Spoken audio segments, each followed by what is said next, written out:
Hey, Simon, Dr. Mark Darrow, how are you today? Good. Good morning. Thanks for taking my call. Are you living it up? Yeah, I'm 34 years old, living it up in Los Angeles, having a good time. Good, good. How long has your low back bothered you for? Actually, since about age 15. Okay. I've actually had... How old are you now, 16? 34. I was teasing.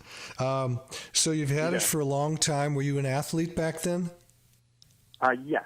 Yeah, I actually grew up as a swimmer, and but I've kind of did my round of everything. Sure. You've done basketball, baseball, what else? Yeah, it would be football, wrestling, swimming, running. Okay. But I have been to several chiropractors and had MRIs and X-rays, and both of them agree that I may have an L6, an extra lower lumbar. And that doesn't mean a thing. It means nothing. Pardon? Doesn't mean anything related to pain, so you can lose that thought. I'm going to tell you what I think you have based on so far what you've told me and haven't told me. Okay. I'm going to bet that you have what I just called an enthesopathy to the last person, Brent. Okay? And it's basically a sprained ligament in the low back. There's ligaments called the iliolumbar ligaments. You can look those up. Iliolumbar. Look it up on Google. Hit the images button on the top left. You'll see what they look like. They attach from the L4-5 vertebrae. In most people, yours may be attaching to the L6. That is, it's atypical, but it does happen. But the people that have it don't necessarily have back pain, okay? And that ligament from the spinous processes attaches down to the pelvis, and we can put a needle down there and put some platelets in there or stem cells if you wanted to, and thicken it up and get rid of the enthesopathy and get rid of the pain. This has caused my right hip to lock up to where my whole right leg would shift up about a half an inch and be. I got it. Yeah, that's common. Very common. That's I'm almost absolutely positive you've got a sprain going on there. But again, I have to touch it, move you around.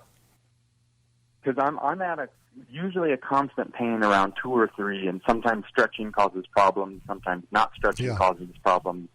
So is that something that you see is a reoccurring treatment, or is this something that you think we could heal eventually? Well, everybody's different. I treat these every single day of the week, okay? Low back pain is the most common thing next to knees, okay? I mean, I do the whole body. There's nothing I don't inject on the body. I'll do the bottom of the feet, the toes, ankles, knees, hips, low back, neck, back of the head sometimes when people are getting headaches or they have neck pain, shoulders, elbows. So I do everything.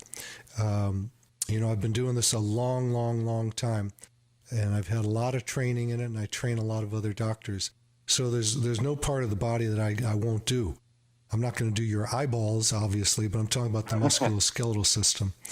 Well, I mean, a lot of people call up and they say, can you fix, this disease or whatever? No, I don't do that.